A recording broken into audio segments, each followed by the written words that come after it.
Picture a sun-scorched day in 1874, Dusty Hollow, where Ellen McFarlane, a 24-year-old seamstress with dreams stitched into her calloused hands, stood trembling in a white dress, only to be cast aside at the altar, branded barren by the man she trusted. Humiliated, she fled, her heart in shards, unaware that an Apache warrior named Dakota watched from the shadows, his own scars whispering of loss. Could a stranger's courage mend a broken soul? Would the desert forge a family from rejection's ashes? This tale's ending has moved millions to tears. Stay to discover why. Hit subscribe, share your city, and ride with us. What secret binds Ellen to a warrior's heart? You'll want to know. The sun clawed at Dusty Hollow, a town baked hard as clay in the summer of 1874. Dust swirled in the streets, sticking to boots and throats, while the air shimmered with heat that could melt hope. Ellen McFarlane, 24, stepped from the boarding house, her white dress catching the light like a ghost's whisper. She'd sewn it herself, each stitch a prayer for a future that wouldn't break her. Her hands, rough from years of needlework, clutched a small bouquet of wilted sagebrush blooms, the only flowers she could afford. No family walked beside her, no father to steady her arm. Just Ellen, alone, her shadow stretching long across the cracked earth. The church loomed ahead, its weathered planks groaning under the weight of 100 eyes. Townsfolk packed the pews, their faces a mix of curiosity and scorn.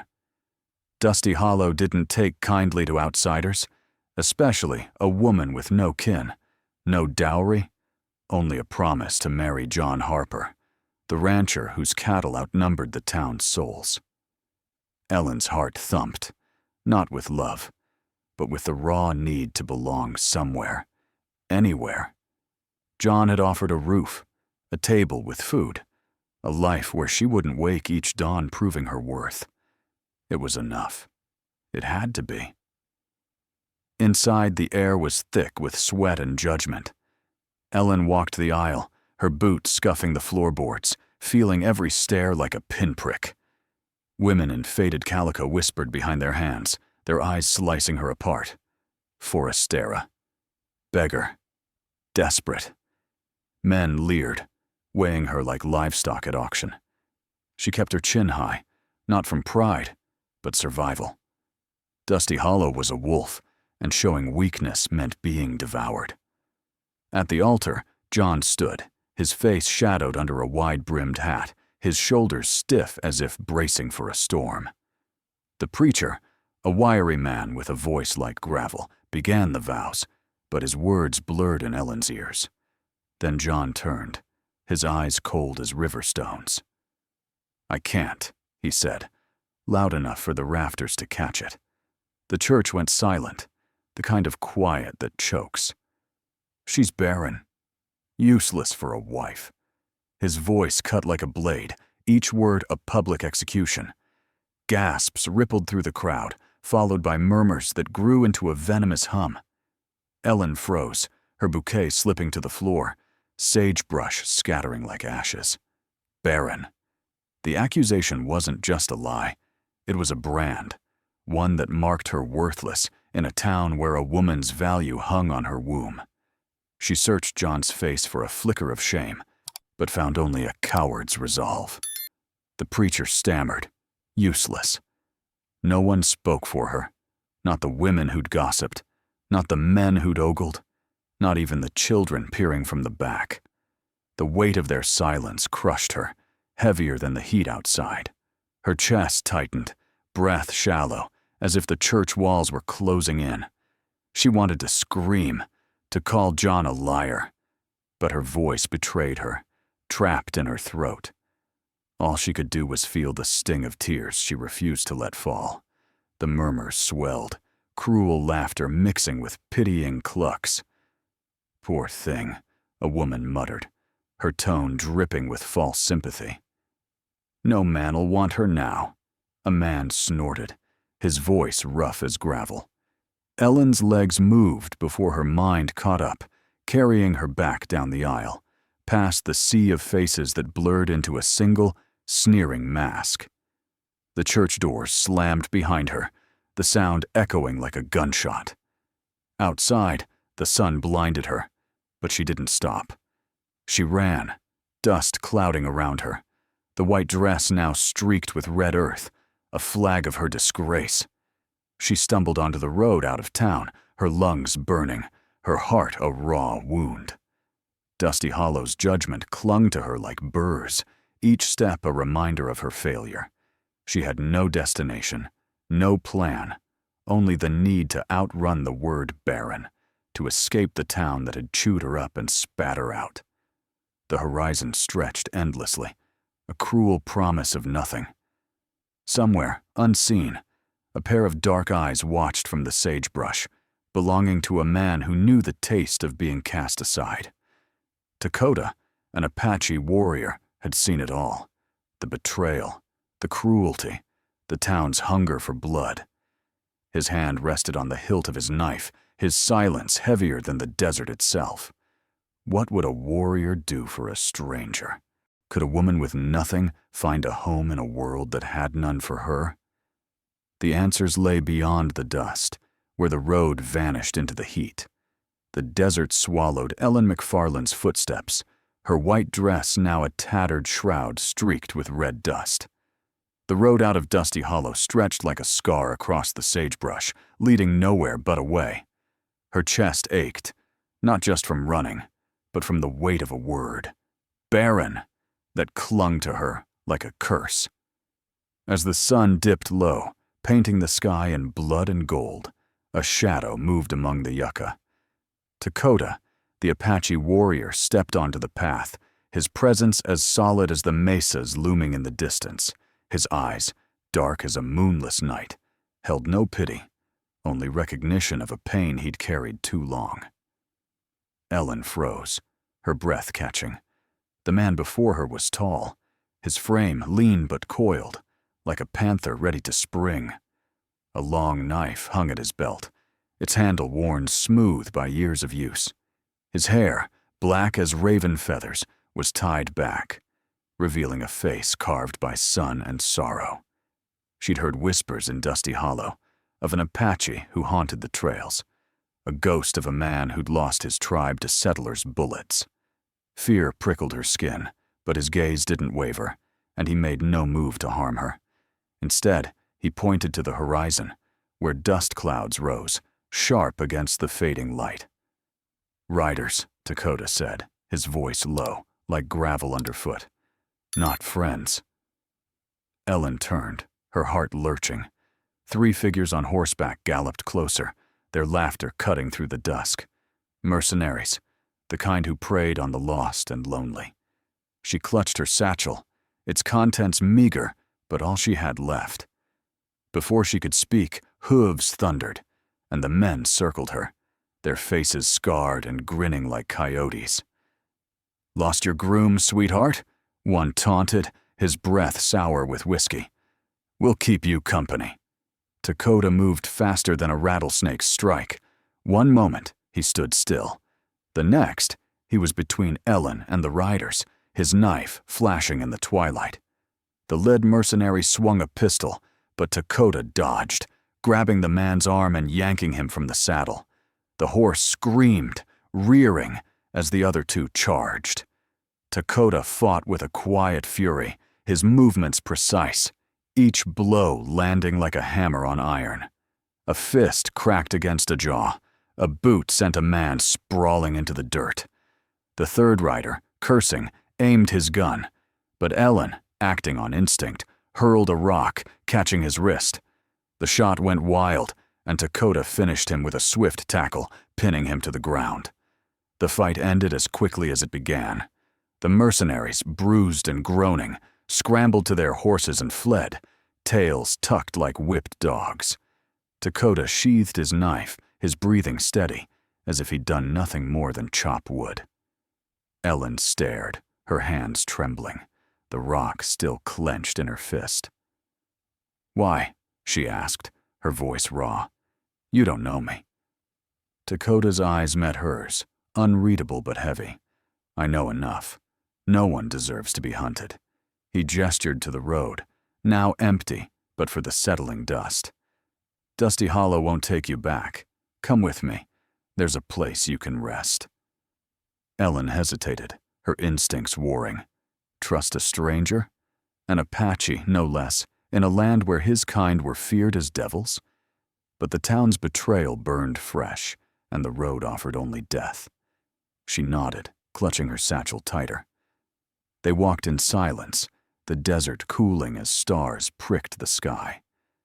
Dakota led her to a small camp, nestled in a dry wash, hidden by mesquite and rock. Tents of hide and brush blended with the land, a refuge carved from the wilderness. 4 children emerged, their eyes wide but wary, like deer sensing a storm. Kaya, the eldest at 12, stood protective, her braids swinging as she glared at Ellen. Noden, 10, gripped a stick like a spear. Chayton, 8, squinted suspiciously while Mika, 6, hid behind his siblings, clutching a tattered blanket. "This is my camp," Dakota said, his voice firm but not unkind. "These are my children, not by blood, but by choice. War took their kin, as it took mine. You can stay, work, and eat. No one will judge you here." Ellen looked at the children, their faces etched with loss she understood too well. The camp smelled of sage and smoke, alive with the hum of survival. Kaya stepped forward, her voice sharp. "She's not one of us. Why's she here?" Dakota's gaze didn't falter. "Because she's got nowhere else. Like us." Ellen swallowed, the weight of their distrust, heavy as the desert night. She set her satchel down, her hand steadying. "I can sew, cook, and clean. I'll earn my keep." Mika peeked out, his eyes curious, but Kaya turned away, unconvinced. As the fire crackled, Ellen felt the camp's pulse, hope and fear woven tight. Dakota watched her, his silence a question. Could she find a place among the broken? The desert held its breath, waiting for her answer. The desert night wrapped the Apache camp in a hush, its fires casting long shadows that danced like ghosts across the mesquite. Ellen McFarland sat by the embers, her hands raw from scrubbing pots, her mind heavy with the weight of Kaya's distrust. Dakota's question lingered in the air. Could she belong among these broken souls? As dawn broke, painting the sky in streaks of fire, she rose, determined to carve a place in this hard-scrabble refuge. Weeks bled into months in the summer of 1874, the sun a relentless hammer on the camp, nestled near Dusty Hollow. Ellen learned the Apache way, her fingers clumsy at first, weaving yucca fibers into baskets under the watchful eyes of the children. She stirred pots of stew over open flames, the scent of sage and rabbit meat mingling with the dust. Her sewing needle, once her only companion, now mended torn hides, earning nods from Noden, who watched her work with cautious interest. Chayton, ever the skeptic, tested her by hiding her thread, smirking when she found it without complaint. Mika, the youngest, trailed her like a shadow, his small hands clutching her skirt when the wind howled. Kaya remained a fortress, her eyes sharp as flint. "You're not my mother," she spat one morning, tossing a half-sewn shirt at Ellen's feet. Ellen didn't flinch, picking up the garment and stitching it with care. "Never said I was," she replied, her voice steady as the desert stone. "But I'm here, and I'll keep being here." Kaya stormed off, but Mika lingered, slipping a desert flower into Ellen's palm, its petals soft as a whispered apology. That night, Ellen tucked the flower into her satchel, a fragile token of hope. She felt the camp's rhythm, its pulse of survival, and knew she was no longer just a guest. Her days filled with purpose, teaching the children letters on scraps of bark, her voice soft but firm as they traced shapes in the dirt. She shared stories of her own childhood, of nights sewing by candlelight, and saw Mika's eyes widen, hungry for more. If these tales of grit and heart tug at you, hit subscribe and tell me your town. I'd love to know where you're riding from. Stay with us. The desert's got more secrets to spill. Ellen's hands, once marked by loneliness, now bore new calluses from hauling water and chopping mesquite, her strength growing alongside her resolve. But the desert never let peace linger. One moonless night, as the camp slept under a blanket of stars, hoofbeats shattered the silence. Ellen jolted awake, her heart pounding like a war drum. Dakota was already up, his silhouette framed against the tent flap, knife in hand. "Stay low," he hissed, his voice a low growl. Shadows moved beyond the firelight. 6 riders, their faces masked by bandanas, rifles glinting like vipers' fangs. Mercenaries, sent by Harlan Caldwell, the dusty hollow merchant whose greed clawed at the land like a buzzard. The camp erupted in chaos. Dakota barked orders in Apache, rousing the children. Ellen grabbed Mika, pulling him behind a rock, her breath ragged. Kaya and Noden snatched sticks, defiance in their eyes. But Chayton, bold and reckless, darted toward the corral to free the horses. A rider spotted him, lasso snaking through the air. Chayton screamed as the rope snared his arm, yanking him to the ground. Ellen's stomach lurched. She lunged forward, but Dakota held her back, his grip iron. "Not yet," he whispered, his eyes scanning the dark. The leader, a hulking man with a scar splitting his brow, laughed, his voice oily. "Caldwell wants this land, Apache. Hand it over, or the boys first." Chayton struggled, his face pale but defiant, spitting at the man's boots. Dakota's jaw tightened, his knife gleaming, but the rider's guns held steady. Ellen's mind raced. Lose Chayton, and the camp spirit would break. She whispered to Dakota, "We can't fight them here." He nodded, his face grim. "The caves," he said. "We move, now." They fled, Dakota carrying Mika, Ellen herding Kaya and Noden through the brush. The caves, hidden in a nearby canyon, were their only hope. Gunshots cracked behind them, bullets biting the earth. Chayton's cries faded as the mercenaries dragged him away, a hostage to Caldwell's ambition.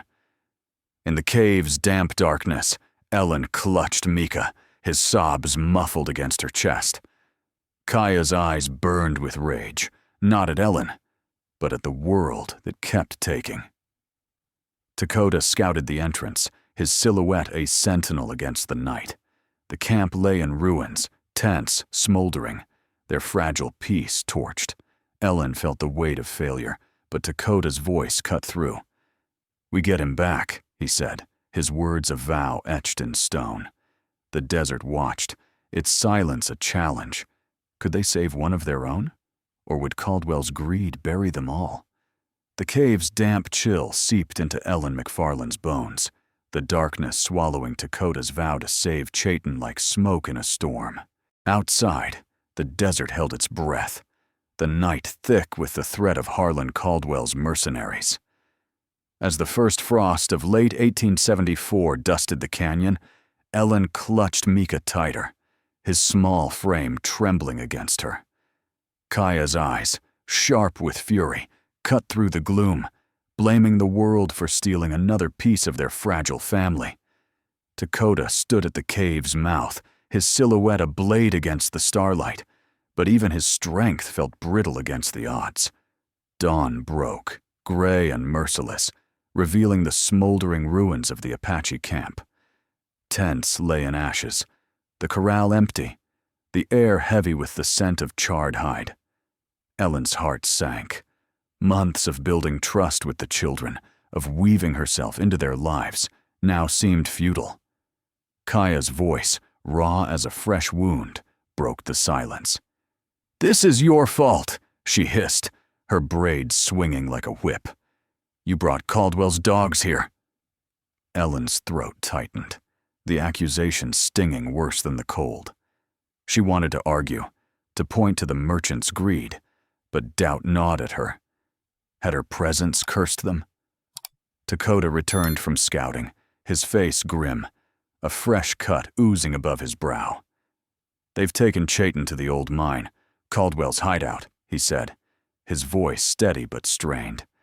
10 men, maybe more. Armed. Noden, clutching a stick, looked to Dakota, his eyes wide with fear, but hard with resolve. "We fight, right?" Dakota's jaw tightened. "We plan first. Rush in, we die." Ellen's mind raced.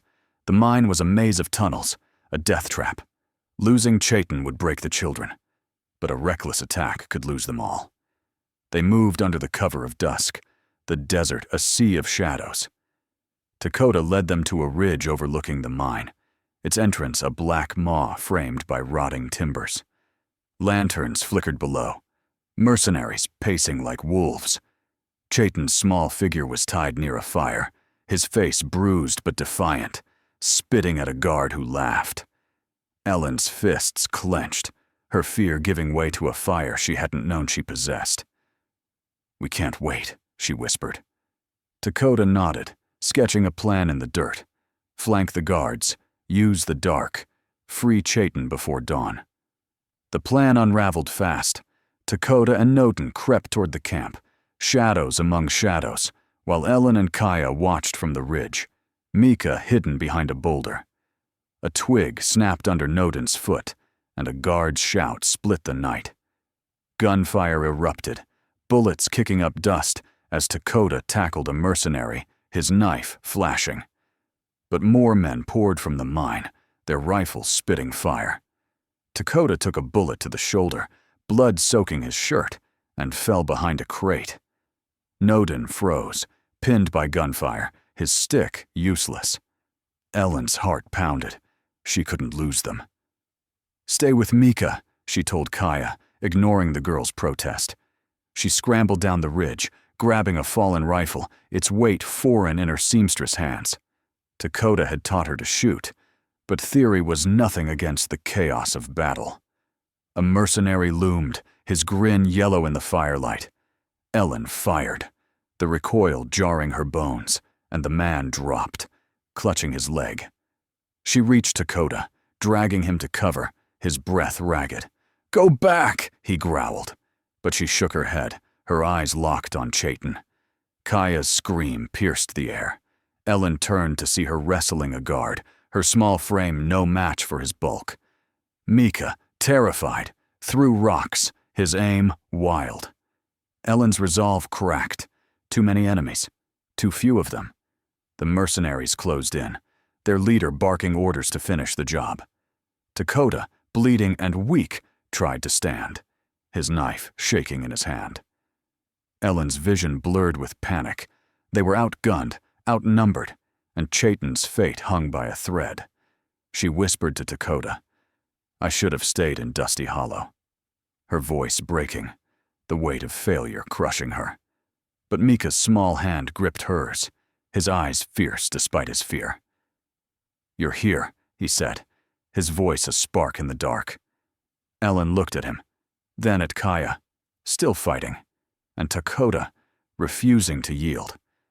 They weren't blood, but they were hers. She reloaded the rifle, her hand steadying, and met Dakota's gaze. "We get him back," she said, echoing his earlier vow. The desert night closed around them, the mine's shadows hiding both danger and hope.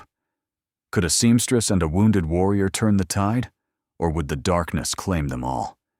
The desert night pressed against Ellen McFarlane, her rifle heavy with purpose. Mika's words, "You're here," a spark in her chest. Dakota, bloodied but unbowed, met her gaze, his nod a silent pact to save Chayton or die trying. The old mine's shadows loomed, a jagged scar in the earth, its air thick with the stench of gunpowder and greed.